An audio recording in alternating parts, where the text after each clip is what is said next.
تا حالا اسم وارن بافت رو شنیدی؟ میدونی ثروتمندترین سرمایه گذار جهانه؟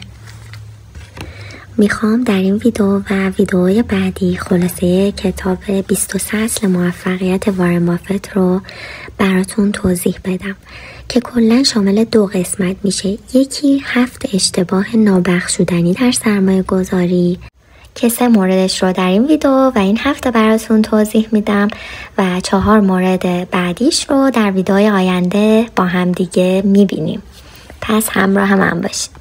سلام و درود میگم، من رها هستم و به رها گلز خوش اومدین. اغلب سرمایه گذاران به واسطه باورهای غلطی که در ارتباط با چگونگی رسیدن به موفقیت در سرمایه گذاری دارن متحمل زیان میشن و آسیب میبینن. اینها همون باورایی هستند که سرمایه گذارای خبره‌ای مثل وارن بافت، جورج شوارتز و کارل آیکان اعتقادی به اونها ندارن. رایج‌ترین باورهای غیر واقعی و زیانبار در این میان رو 7 اشتباه نابخشودنی در سرمایه گذاری مینامه. اولین گام در رها کردن این باورهای غلط نشان دادن مشکلیه که این باورها دارن. اشتباه نابخشودنی شماره 1 در سرمایه گذاری: باور داشتن این موضوع که برای به دست آوردن بازدههای بیشتر باید حرکت بعدی بازار رو پیش بینی کرد. واقعیتش چیه؟ اینه که سرمایه گذاران بسیار موفق در پیش بینی حرکت بعدی بازار هیچ گونه برتری نسبت به من یا شما ندارن. میتونید این حرف نویسنده رو در این مورد جدی نگیرید. همونطور که نویسنده این کتاب میگه، 1 ماه پیش از فروپاشی مالی بازار سهام در اکتبر 1987 چهره جورج شوارتز بر روی جلد مجله فورچون چاپ شد. پیام اون این بود: اینکه ارزش سهام آمریکا بالا رفته و از ارزش واقعی خودش که بر اساس مقیاس‌های بنیادی سنجیده می‌شود بسیار فراتر رفته، به این معنی نیست که باید سقوط ناگهانی در پی داشته باشه.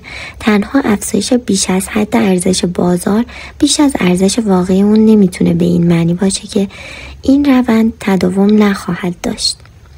در صورتی که میخواهید بدانید سهام آمریکا تا چه اندازه با افزایش ارزش روبرو خواهد بود، کافی است به کشور ژاپن نگاه کنید.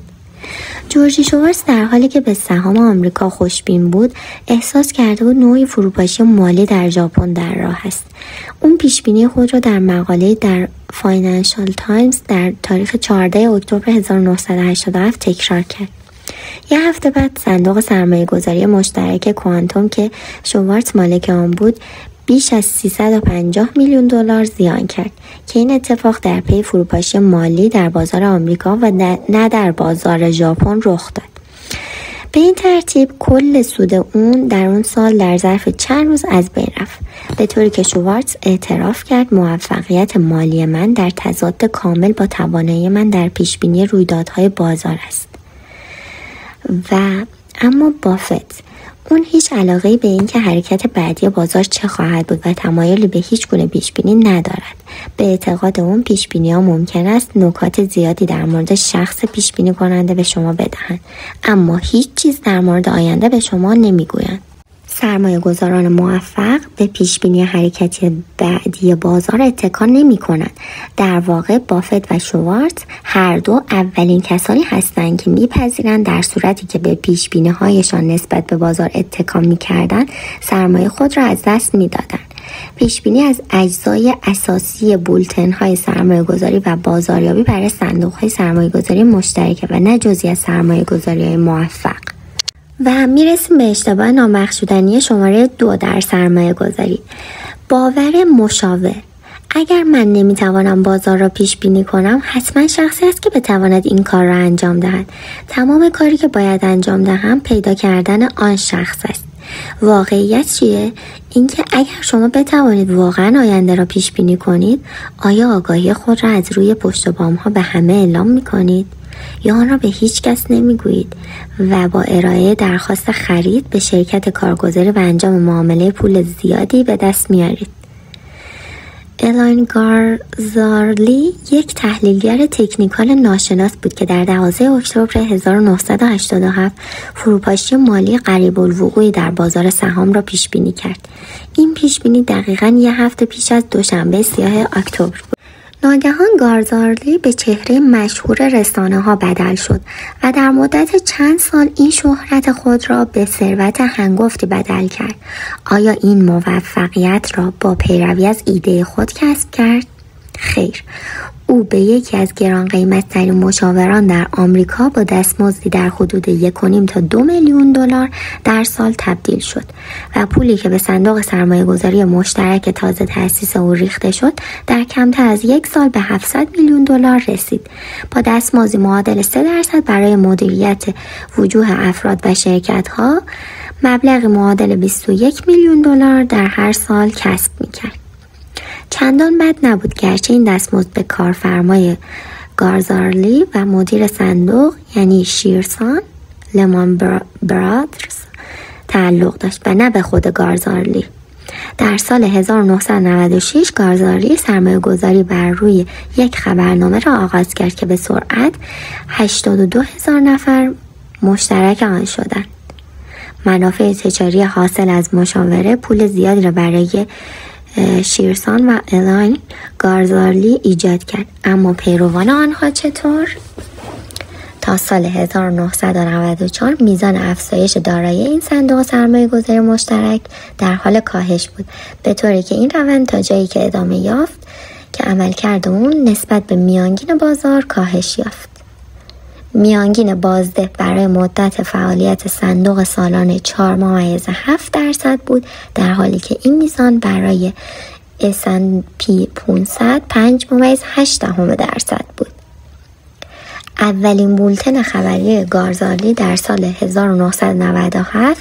1 سال پس از آغاز به کار آن و در حالی که با ناشر خود راجع به مسئله مشکل پیدا کرده بود، تعطیل شد. ناشر مدعی بود که این بولتن خبری 30,000 نفر از مشترکانش را از دست داده است و در مورد توانایی بلند مدت گارزارلی در جذب و حفظ مشترکان نگران بود.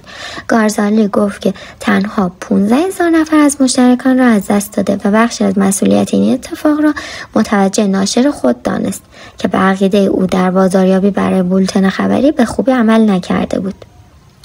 فعالیت‌های بعدی گارزارلی در زمینه مدیریت صندوق سرمایه گذاری به اندازه اولین فعالیت او در این مورد موفق نبود. برای مثال گروه صندوق سرمایه گذاری فوروارد گارزارلی را به خدمت گرفت تا وجوه مربوط به سهام آمریکایی آنها را در سال 2000 مدیریت کند، به این امید که نام او سرمایه گذاران را به سوی آنها جلب خواهد کرد. این گروه با عنوان صندوق سهام آمریکایی فوروارد گارزارلی در بازار ظاهر شد. هنگامی که گارزارلی مدیریت را بر عهده گرفت، دارایی‌های این صندوق معادل 35 میلیون دلار بود، هنگامی که 3 سال بعد این دارایی‌ها به صندوق سهامی سیرا کلاب انتقال یافت، دارایی آن به 20 میلیون دلار تنزل پیدا کرده بود. گارزارلی حتی اعتراف کرد: من یاد گرفتم که زمانبندی و پیشبینی بازار میتواند شما را نابود کند. او میگوید اگر در هنگامی که بازار از پویایی لازم برخوردار میشود شما بیش از حد پول نقد نگه دارید، این یعنی در موقعیت بسیار بدی هستید. با وجود این، الاین گارزارلی 18 سال پس از اینکه برای اولین بار با موفقیت توجه عمومی در زمینه سرمایه‌گذاری را به خود جلب کرد، هنوز هم شهرت خود به عنوان یک مشاور را در رسانه‌ها حفظ کرده است. او یکی از همان مشاوران مشهوری است که ستاره‌اش دیگر چندان درخششی ندارد. پس ما می‌فهمیم که مشاوران سرمایه گذاری درآمد خودشون رو از طریق ارائه مشاوره درباره سرمایه گذاری ها، توصیه خرید و فروش و یا از طریق دستمزدهایی که برای مدیریت سرمایه دیگران میگیرن به دست میآورند. به همین خاطره که بافت، شوارتز، آیکان و دیگر سرمایه گذاران خبره که از سرمایه گذاری واقعی پول در میآورند به ندرت در مورد آنچه انجام میدهند یا در مورد تفکر خود درباره بازار صحبت میکنند. اغلب اوقات اونها حتی به سرمایه گذاران خود نیز نمیگویند که چه چیزی در مورد سرمایهشان در حال رخ دادن است. و اما میرسیم به اشتباه نابخشودنی شماره 3 در سرمایه گذاری. باور این موضوع که اطلاعات داخلی راه به دست آوردن پول کلان می باشد. واقعیت اینه که وارن بافت ثروتمندترین سرمایه گذار دنیاست. منبع مورد علاقه او برای کسب راهنمودهای برای سرمایه گذاری معمولا به طور مجانی در دسترس است. گزارشات سالیانه شرکت ها.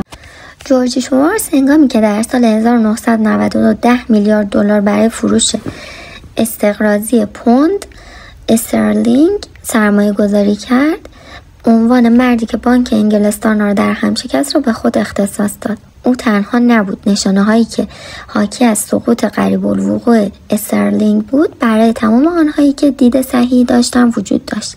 صدها نفر و شاید هزاران نفر از دیگر معامله‌گران نیز هنگامی که پوند سقوط کرد پول هنگفتی به دست آوردند، اما تنها شوارتز بود که بدون تردید وارد این معامله شد و 2 میلیارد دلار سود کرد.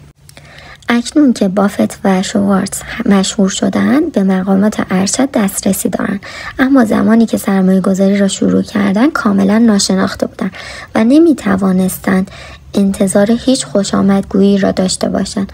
علاوه بر این بازده های سرمایه گذاری بافت و شوارتز هنگامی که افراد شناخته شده ای نبودند از همکنون بیشتر بود. بنابراین اگر هر یک از آنها امروزه به هر شکل از اطلاعات داخلی استفاده کنند واضح است که نفعی به آنها ندارد.